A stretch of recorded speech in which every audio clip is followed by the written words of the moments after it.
Welcome to Cry Like a Boy, a Euronews original service and podcast that explores how the pressure to be a man can harm families and societies. Stay with us as we travel across the African continent to meet men who defy centuries-old stereotypes.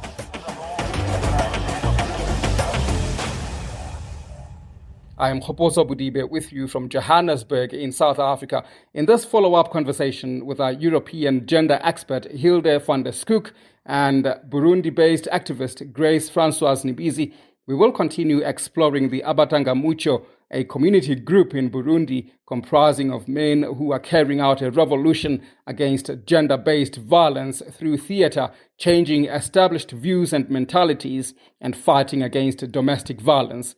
We urge you to listen back to the first half of this conversation via our website, www.euronews.com/programs/crylikeaboy.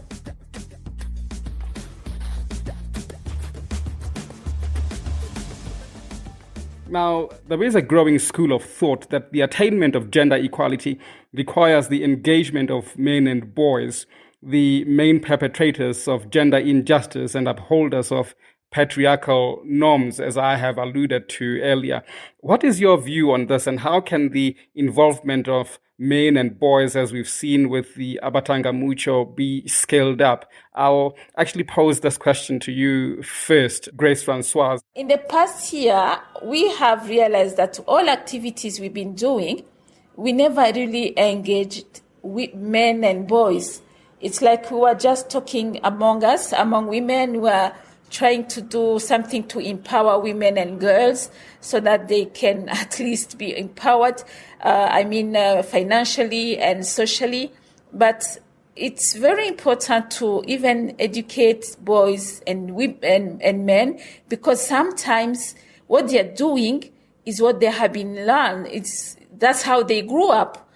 So it's very important to educate them and tell them that although our culture say this and this, and although they have been socialized, consider that women have to be passive, women have to be submissive, women have to be dependent on men, women are powerless, women are weak. All those, they have to be educated and tell them, to show them that it's not true. And that goes through education, through sensitization, and through engaging men and boys so that they can have another view, showing them that women are not powerless, women are powerful. And that's why I kept on saying the job Abba Tanga are really doing is fantastic, is excellent. Unfortunately, they are really not supported so that they can cover the whole country, cover the whole provinces. I wish even their model could be exported to other countries, because, as I said in the beginning, it's the same all over African country. It's the same in Europe. It's the same all over the world. Thank you so much for that response. Hilde, your response to the same question.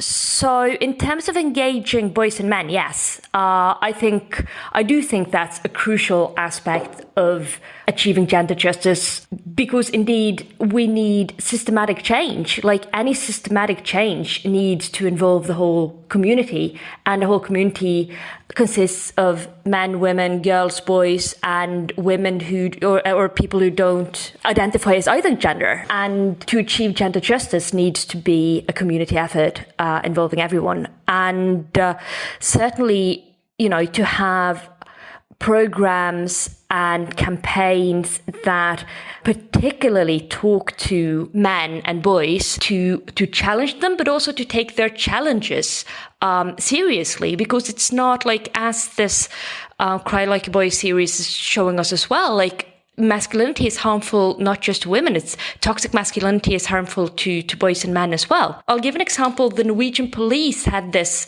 campaign a year or two ago that I think was really interesting. They took this concept, in Norwegian it's called kjernekar, which basically translates to like a really properly good guy. They made this big campaign, spread over buses and everything, basically saying that a kjernekar, a good guy, is someone who will stop his friends if they are kind of stepping over the line with a girl if they are harassing someone, if they are going home with or taking home someone who is too drunk to consent to any kind of sex, basically to try to play on that notion that guys want to be good guys, to make guys actually check each other's tendencies to act on the more toxic and destructive aspects of expectations to masculinity. And I think that was a really interesting campaign, and I think it's a good way forward. Françoise, is the word getting out about toxic masculinities in Burundi? Are people getting information, and is there sufficient information about it? During this week, I posted on my WhatsApp statue. Actually, I wanted to know exactly whether Burundians know if they really have, especially Burundian men and boys, know anything about toxic masculinity. First of all, I wanted to know if there is a word in Kirundi which says about toxic masculinity. And I was very shocked and amused about the questions I got. I got like 50 different answers concerning the toxic masculinity word itself. But at the end, I retain like two words. One is akanyarigabo. Akanyarigabo in Kirundi means that a man who is really boasting. It doesn't really explain the toxic masculinity. It explains how a man or a boy has to stand on himself. Whether he's doing bad or good, he has to stand up on his decisions.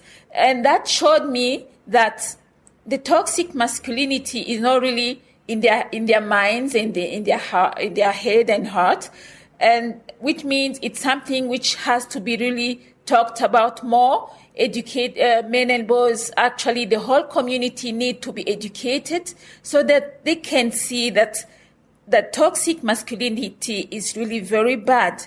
It's very harmful, and it has got very direct consequence, whether to women themselves and to the whole family and to the whole country. So toxic masculinity in Burundi has to be really talked more about. It's good that we have that group of people who have realized that some of our norms in our culture are really very harmful, and I believe it's going to take a long time to change because, as I said in the beginning, it's something which is rooted in our culture, but I believe it's going to be successful at the end. Hilda, can you tell us about your experience working with the abba tanga mucho as a European woman? What were your observations? Talk to us about that. So I traveled to Burundi. It was the first time in my life that I was there, something like 9 years ago. And traveling out in the countryside and meeting these men, I remember my translator who had helped me set up the interviews. He told me that many of the men wanted to have the interviews with a wife by their side. And I remember thinking, I don't think that's a good idea because he might not speak as freely and she will, because I was expecting her then just to back him up and be supportive and be difficult to get any critical question.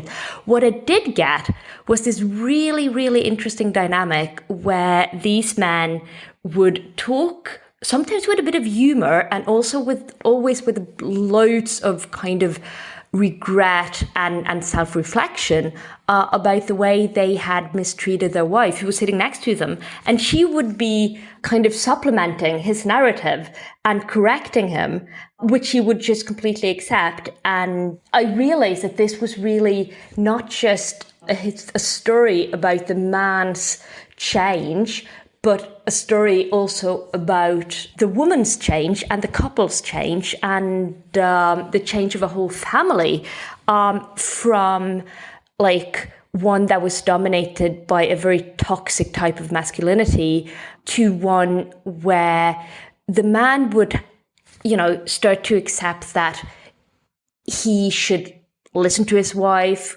collaborate with his wife, do some of the wife's work, but also that the wife would accept that, her man would do women's work sometimes, and she would be expected to, step out of the expectations of femininity. So it was interesting how it was really a journey for the both of them.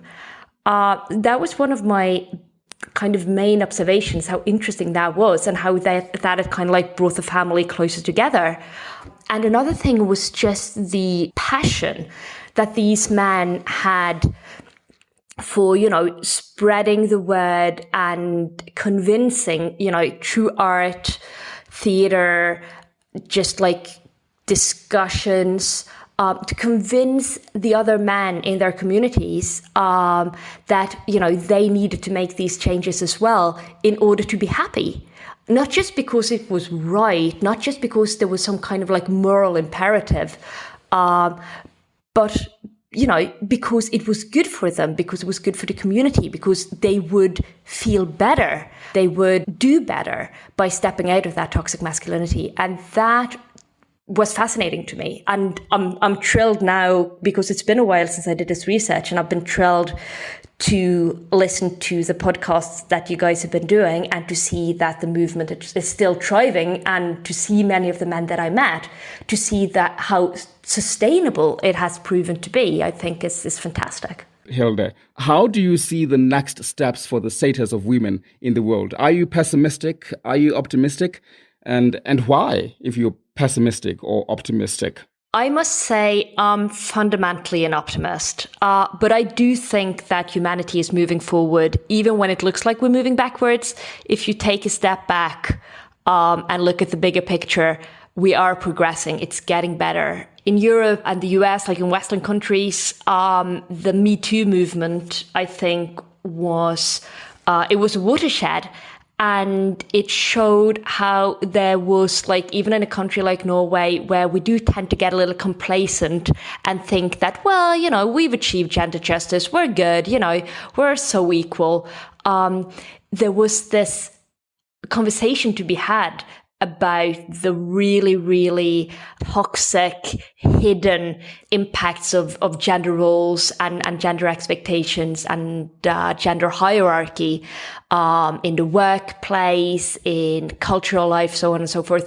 And we were able to have that conversation. It has brought up this shift in the public perception in terms of, taking women seriously and taking women's experiences seriously. And of course you get backlashes. Of course you get, you get those who would say that, like, who don't like phrases like toxic masculinity, because they see that as kind of like calling all masculinity toxic. And again, like, we will always have these discussions. We will always have the backlashes. We will always have, pockets of progress and pockets of regression. But I think overall, I'm optimistic. I see more awareness, more kind of sophisticated understandings of the negative impact of gender inequality, more willingness to see kind of the hidden impact of gender inequalities and the hidden inequalities themselves.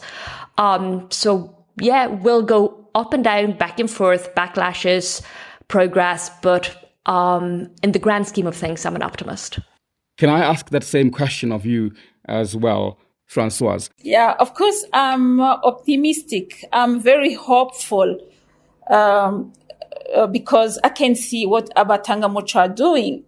And as I mentioned, it's going to take a long time because, but at least it started.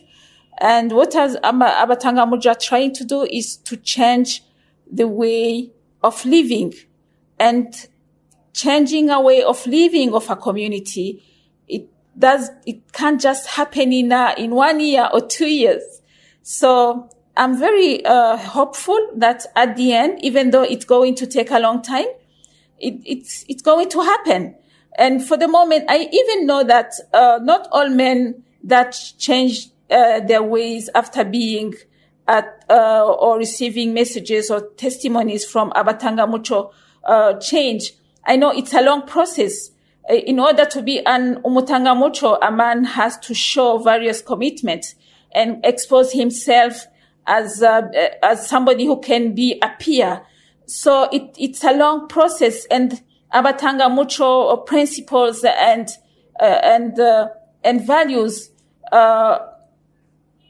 somehow are very hard to Burundian men and boys, because in the beginning they were used to something else, and which were very easy for them. So it won't happen in one day, in 1 year or 5 years, but I'm very hopeful that at the end it's going to change. It's going to change and have that, and we're going to have that justice, gender justice we're fighting for.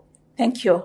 Thank you so much to the both of you. Thank you so much for your time. It's been an absolute learning experience to be speaking with you.